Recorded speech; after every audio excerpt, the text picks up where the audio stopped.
3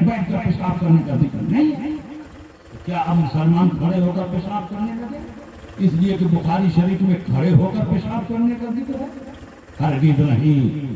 بخاری کے علاوہ بھی صحیح حدیثیں حضرت عائشہ صدیقہ فرماتی ہیں، یہ بخاری کی حدیث نہیں ہے، دوسری کتابوں میں ہے، من حدثکم ان النبی صلی اللہ علیہ وسلم کان یبول قائما فلا تصدقوه فما کان یبول الا قائدا، جو تم سے یہ حدیث بیان کرے کہ رسول پاک کھڑے ہو کر پیشاب کرتے تھے اس کی بات نہ ماننا۔ میرے سرکار نے جب جب پیشاب کیا ہے بیٹھ کر پیشاب کیا ہے، کبھی کھڑے ہو کر پیشاب نہیں کیا۔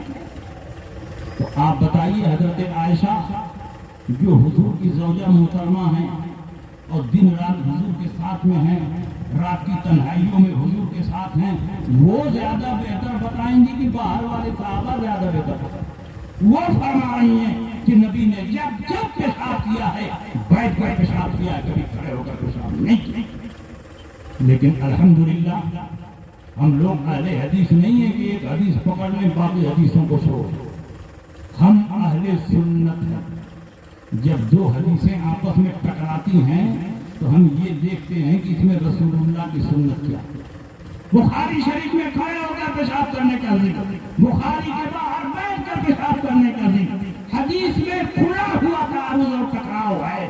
لیکن جب ہم شارحین حدیث کی خدمت میں پہنچے، ابن حجر اسقلانی، امام قسطلانی، امام بدر الدین عینی، انہوں نے اپنی کتابوں میں لکھا ہے کہ بخاری شریف میں جو کھڑے ہو کر پیشاب کرنے کی حدیث ہے وہ حالت عذر پر محمول ہے کہ رسول پاک ایک مرتبہ جنگ سے واپس آ رہے تھے، گھوڑے سے گر گئے، پاؤں فریکچر کر گیا، تو رسول پاک کھڑے ہو کر پیشاب کر رہے تھے، بیٹھ کر پیشاب کرنے پر قدرت نہیں تھی۔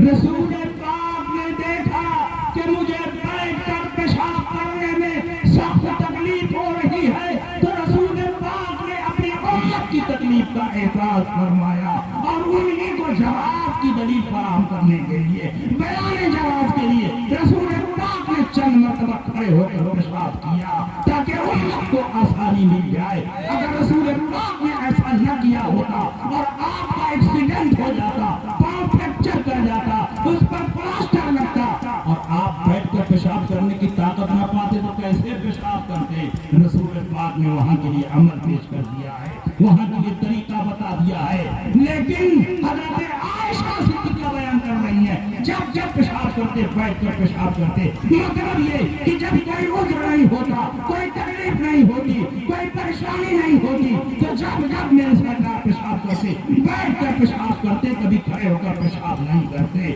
تو کھڑے ہو کر پیشاب کرنا حالت عذر میں جائز ہے اور بیٹھ کر پیشاب کرنا یہ رسول اللہ کی سنت ہے۔ بتائیے سنت پہ عمل کریں گے کہ جائز پہ عمل کریں گے؟ سنت پہ عمل کریں گے۔ اسی لیے تو ہم لوگ اہل سنت کہے جاتے ہیں کہ آنکھ بند کر کے ہم حدیث پہ عمل نہیں کرتے ہیں بلکہ رسول اللہ کی سنت پہ عمل کرتے ہیں۔ اور ان کو تو صرف حدیث چاہیے، چاہے عورت کی حدیث ہو کہ مرد کی حدیث ہو، سفر کی حدیث ہو کہ حضر کی حدیث ہو، بس حدیث دیکھا عمل کرنا شروع۔ رسول پاک سید عالم صلی اللہ علیہ وسلم کی حدیث جو سینے پر باندھنے والی ہے وہ عورت کے لیے، مگر انہوں نے دیکھا کہ اسی حدیث پر ہم بھی عمل کریں تو سینے پر ہاتھ باندھنے لگے، عورتوں کی طرح نماز پڑھنے لگے، زنانی نماز پڑھنے لگے۔ جبکہ ہم سے بات بات پر بخاری کی حدیث کا مطالبہ، ہم آپ سے پوچھتے ہیں کہ آپ نے سینے پر ہاتھ باندھنے کی حدیث کہاں سے لی ہے؟ بخاری میں دکھائیے، مسلم میں دکھائیے، ترمذی میں دکھائیے، ابو داؤد میں دکھائیے، نسائی میں دکھائیے، ابن ماجہ میں دکھائیے۔ آپ ہم سے بخاری کی حدیث کا مطالبہ کرتے ہیں، ہم 6 کتابوں میں دکھانے کی بات کر رہے ہیں۔ مردوں کے لیے سینے پر ہاتھ باندھنے کی ایک بھی حدیث اگر صحیح ستہ میں دکھا دو تو 1 لاکھ روپیہ انعام دینے کے لیے تیار۔